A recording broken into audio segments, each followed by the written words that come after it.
You're expecting something a bit more fiery coming out of Mindfreak to try and topple what we consider to be a titan here in the Heroes of the Storm world as we get into game number 1 between Mindfreak and Ballistix. Especially when you know the ANZ region and how lighthearted they can be in approaching a big matchup like this, right? You expect that fire, you expect what someone called, geez, right? Running it down mid is what I want to see from these guys. A little bit more aggression and something wonky. I want that from them because I feel like that's the way that they can really kind of upset Ballistix like we saw Temple Storm do yesterday.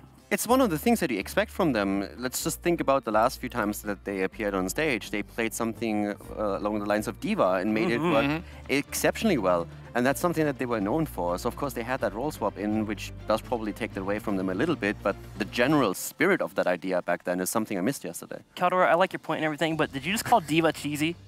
Oh no, here we go. Because Diva is perfect in this meta right now, and if you want to go down that alleyway, we can. You want to go outside? Let's go outside. Do you want me to do my Trixler impression? No, I'm Trixler. That's not what I sound like. you forgot the voice. Oh, I'm Trixler like Lava Wave. That's, yeah, exactly. There you go. Perfect. Whatever, man. 70% win rate. Laugh at that. Can we buddy hop out of this awkwardness, please?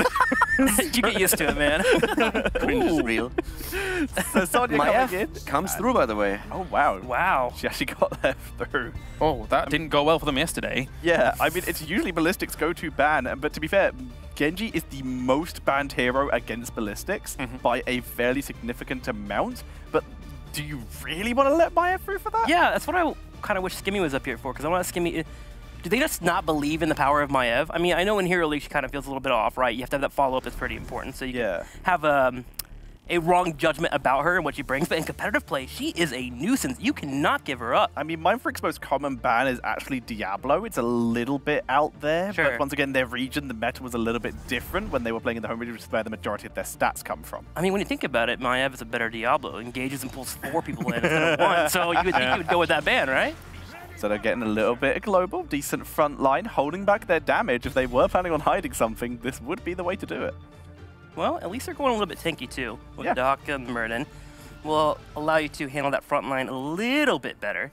I'm personally not really sold yet on that Dehaka idea in general. I know we've discussed it a bit on the analysis desk, where one of the explanations of the global is that oftentimes coming from a minor region, you are starting to have some trouble in keeping up an experience, and Dehaka is a hero that allows you to get that back.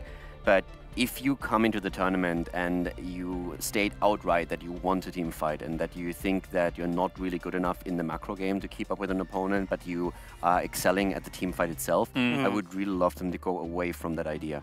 So, I mean, it's an argument, we have good arguments on both sides, but with them stating in talks with us, we want a team fight, we think this is the only way we can win a game here, I would have loved for them to go for more of a bruiser offlaner and trying to force these team fights on the shrines as fast as they can. Well, the good news with Dehaka is at least they'll be able to try and get a little bit of split pushing going on, but I think I really agree with your point. We'll see if they're able to push it. It hasn't worked out for them yet. As a general hero, Dehaka is doing fantastic in the tournament. He's currently sitting at 6 wins and 3 losses, which is pretty good. So he's one of the best offliners that we currently have seen here. But usually when he really comes into his full power is when one of the stronger teams plays him and really plays around that macro game. We've seen him a lot on Dragonshire, for example, as well. So for the minor region, I would have expected a different style. If Mindfreak are going in with this Dehaka, I wouldn't mind them going with more of a team fight-esque style with it. Just extra crowd control for the Maiev at this point, or for the Sonya. If they can get the good lockdown, get the isolation perhaps onto Maiev, she's going to be much less of a threat. If not, then that global soak is not going to save you if you're losing every single team fight. Well, Mindfreak bans out Johanna, staying away from that wave clear, which also is going to be helpful for that shrine clear, but also the follow-up from Maiev into a Johanna. My main worry, though, is that ETC is still up, which is a great pickup there when you're playing a Maiev, to have the power slide into a mosh pit. Even a Nubrak is great here, too, for Ballistix. I don't know, their options when it comes to main tanks is actually pretty wide open. Yeah, it definitely is. In terms of melee setups in general, what I find also quite interesting is the priority that Sonya currently gets and how popular she is. Because a lot of the top teams that I talked to before the mid-season Brawl, they expected Sonya to heavily fall off. Same. And more or less the opposite has actually happened. She's now starting to rise in priority during the draft more and more, especially when we're looking towards the Korean teams. So it's super interesting to me. I mean, especially when we look at the Western Clash, she had a huge impact there and it just keeps rising. the damage potential she brings to the table, and also the presence on this map in particular is just too good. I was just about to mention this map, especially the amount of clear potential she has on the Shrine and sustain she can get there, really opens up for a hero like Hanzo. She becomes so deadly on those Shrine fights due to the extra regen she gets off the Shrine minions, which allows Hanzo to just ping in those arrows, ping in that little extra damage. Has to be careful though, Hanzo has had issues on this map in terms of win rate in the past. I need a mic drop moment from Mindfreak right now for the 4th and 5th pick, right? I need something that just makes me go, oh my, that might work. And immediately, I don't know what that is. Well, if you don't know, then we're all doing cancel the show. This is a terrifying draft for Ballistix. I mean, you need something that can deal with the Maiev. I think potentially burst it through the CC. I'm looking at area effectability right away. I'm thinking KT maybe, Jaina, but then I'm like, wait, have no mobility. Maiev jumps on them. To be honest, what Mindfreak so far did is actually just look at the win rates of every single hero, and get the mid-season ball, and just pick all of them. Malfurion is by far the best support. Well, Hawkeye is the best offlaner. Meridian is currently the best main tank, so they just went for that. It's a very standard draft, very similar to what we've seen in some of the early games. Can you make that noise again? Yeah, okay, that's my sentiment too. It's nothing. I don't want to say there's nothing special. It is a double support Valor that is going all in on a longer sustained fight. But the fact is, once they get dived, Tash Shield is only going to protect you so long while you're being ping-ponged around by the Warden's Cage. Now, I'm a huge fan of all these teams that are currently trying to bring my girl back into the meta. Hasn't really worked out for Method yesterday, but I love that we are seeing a little bit more Vala, I'm not going to lie here. And we have a double support setup, so it's more of a strategy of old. It can definitely work out, but there's going to be a lot of pressure on Vala, and as you just said, there's a lot of dive available, and it's not only the dive that worries me, it's Stukov that can just like shut any escape attempt down. And just in case you weren't here earlier, it didn't work earlier either. Yeah, it's not having the easiest of times. But the thing is that especially the Eastern teams have really wanted to have the resurgence of it, with ETC coming in at the very end. What do we make of it for Ballistix? Very solid 20 win. Like, I love this draft for Ballistix. You have the Maiev that can open up. Everyone loves having a Maiev open up, and then your tank gets to free engage with a power slide. And then if you ever have the 2-3 combo pulled in, you get that mosh pit going on. This is easy pickings here for Ballistix. Also, the combo with ETC and Maiev in general is just absolutely fantastic. When you get a slide in, Maiev has an easy tether, can tether that back in. You can't even escape since ETC just face melts you back. So the control that they have with Stukov on top of that too is fantastic. Then we have a lot of damage potential with Sonya just hitting hard and Hanzo following up. Even the arrow later on. I like what Ballistix has a lot. Then again, I liked that draft yesterday too, and they didn't really perform, but I think yesterday's games were a wake-up call for them. Well, it's time for predictions. Ballistix. All right. And I think Ballistix is waking up today after the games they played yesterday, and I just think that even no matter what the draft is, they're on a different level than Mindfreak at this point, so I would say they take it here. Ballistix, they have all the fight control, and the Valor comp requires the fights to go on for longer, so if they can't even take a more controlled fight, there's no way they can take it, so Ballistix. I think it's going to be a 4-for-4 again here, as we see Ballistix looking to try and remedy what we had yesterday. Shouldn't be too much of a difficulty here going up against Mindfreak, although that being said, you guys voting, this is a bit closer. Look at that. Insta, after one Ballistix loss, it's like, we're done, we're done. Well, ANZ's also awake right now, too, so... Who? ANZ, no, they are awake. They're not. No, it's like the middle of the night like now. 3 a.m. It's like, at this point. It's like 11. Something like that. I'm going to do the impression again, I can't believe. All right, let's head over to the commentators. What do you guys think of this upcoming match? I don't know what time zone Trixler lives in, but you know, like some of us actually do go to sleep. I think Trixler is talking about how the Australians are voting, man. They are woke at this moment in time. They're getting in there. Thank you, Wolf. Wolf understands. So, I mean, it's a pretty big vote coming in for the Australian fans. There's obviously going to be a lot of fan favourites towards them. You've got so many personalities, especially like Fat94. So I'm looking forward to this one, boys. All right, well, I was happy to see and hear Trixler say Wolf as well. That was fun at the very end of that. Let's head over to you guys. Have fun with it. Well, here we go. It's Korea up against ANZ. I'm sure you're going to be quite happy because it's Korea versus ANZ in terms of casters as well. Well, I mean, looking at when we had the casting schedule, I knew as we cast this match with you, I was thinking it was going to be maybe a one-sided series, but Ballistix underperformed yesterday. Could be more interesting than what we thought.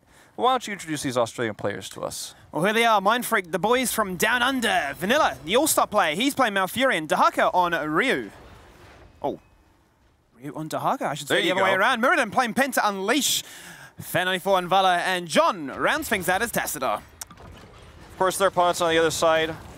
Read them out real quick here for you guys. Ballistix having Junga in the top lane as Sonya. SDE playing the Maiev. Magi on Stukov. He struggled on this hero in the past. SC on the Comfort Hanzo, which he did not play yesterday. And then, of course, Hooligan bring in the ETC. When you look at this draft for Ballistix, it's terrifying. I mean, there's so much crowd control. Vala has double support. It's very difficult to kill Vala in compositions like this, but I think that Ballistix has the CC to do it. SDE is already looking for pulls here with that Umbral Ryan coming through. Body blocks for Hooligan. Will be able to escape, but massive trade favoring Ballistix here.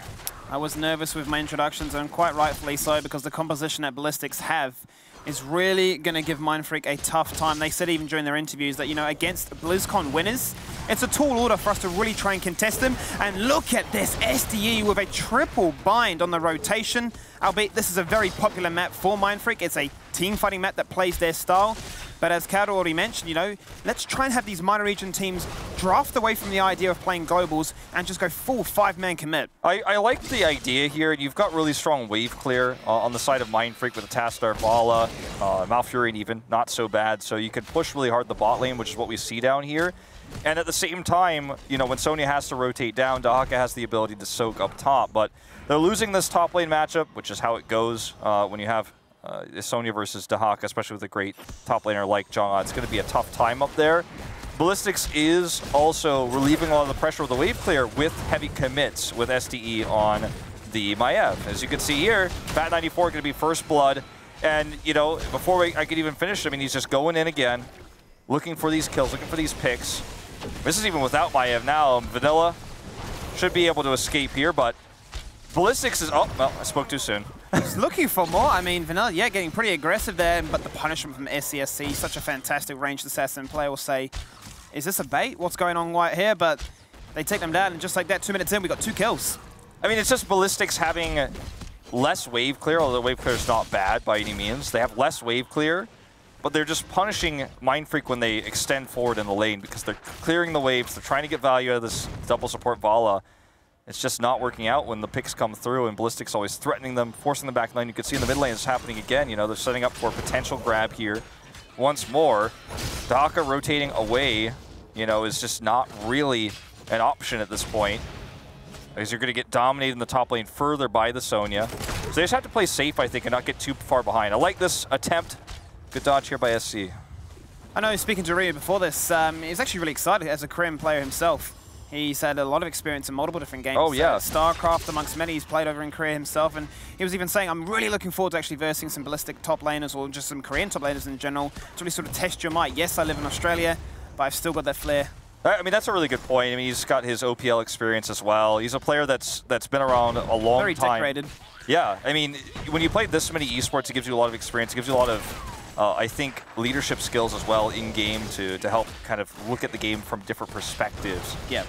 That's always really important. We've had a lot of great players from other esports do well in heroes like Hasuops, for example, is a great person that comes to mind, pro gamer from Warcraft 3, StarCraft 2. Not helping them out too much in this particular game, but still, the excitement is definitely going to be something you're feeling here when you play against someone from your home region in terms of the background of Ryu here. Mortar Punisher comes out here. Ballistix has total control over this map at the moment. Dahaka just helping to soak. I think if Mindfreak is going to have a good chance at coming back in this game, it's just going to be passive play overall, not getting picked. Don't be too far behind on that 10. Yeah. Then maybe you could fight once you have that level 10, you know, even. This is arguably their best map.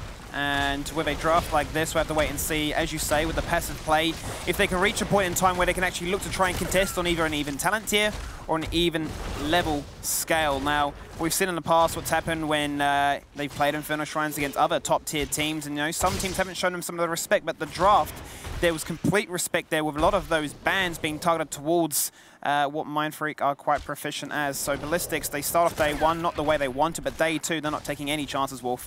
Yeah, SDE, you know, is pressured here. Heavy rotation coming down, but look at the punish play coming through. Look at ETC. Look at Hooligan. He's trying to bait them in. Look at this guy to come around from behind. They are in deep trouble. I had no idea Hooligan's here.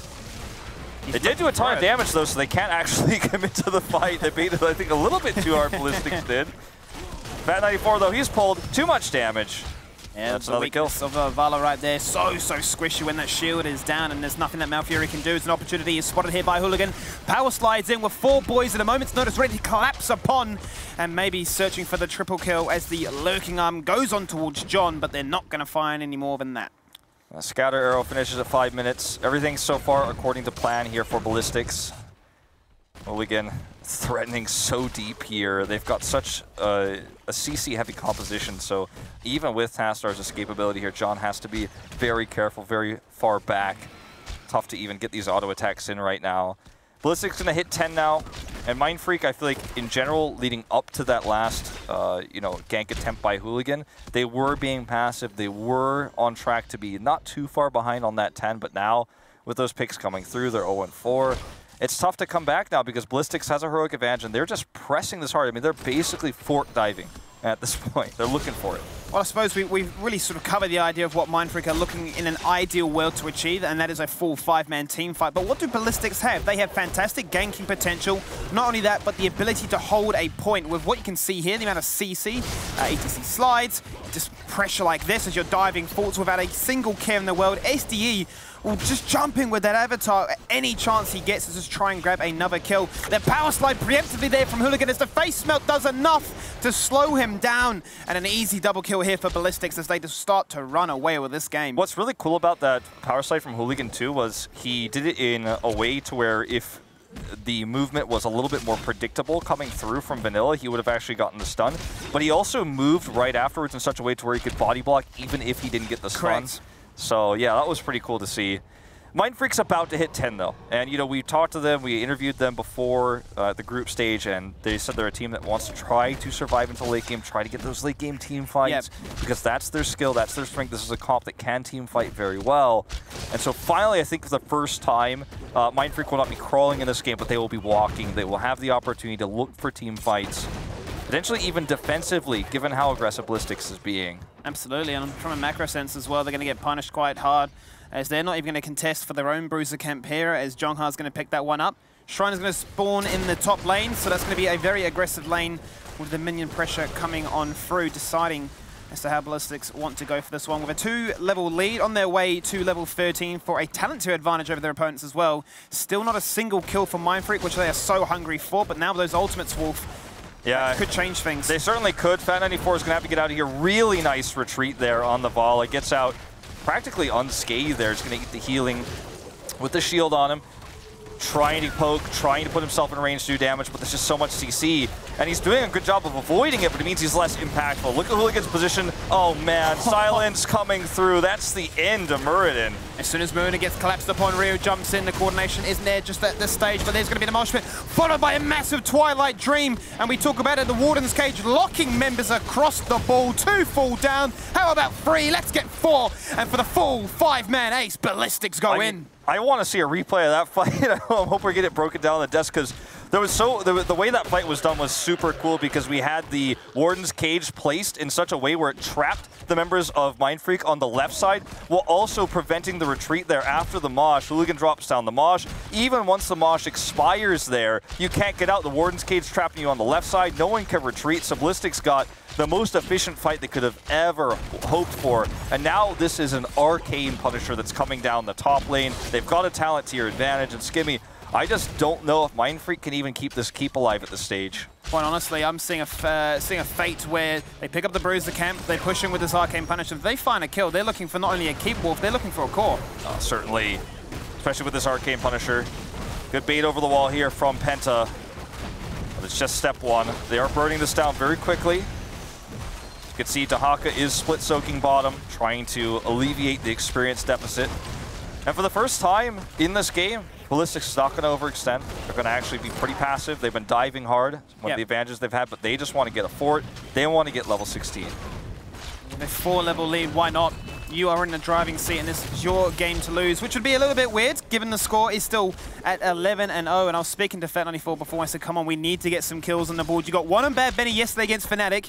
Can we get one against a Korean team, and that's what they're definitely hungry to do as Penta jumps in, looking to try and collapse onto SCSC, but he has the natural agility to make sure that he is so damn elusive. And look at Hooligan and the rest of the members of Ballistix over here on this cap. You can't commit in to try to grab that Hanzo, even though he was so aggressive, because you don't know where everyone else is. You're down 4 levels, you're down 2 talent tiers, such a rare circumstance, and Heroes of the Storm to be down 2 talent tiers.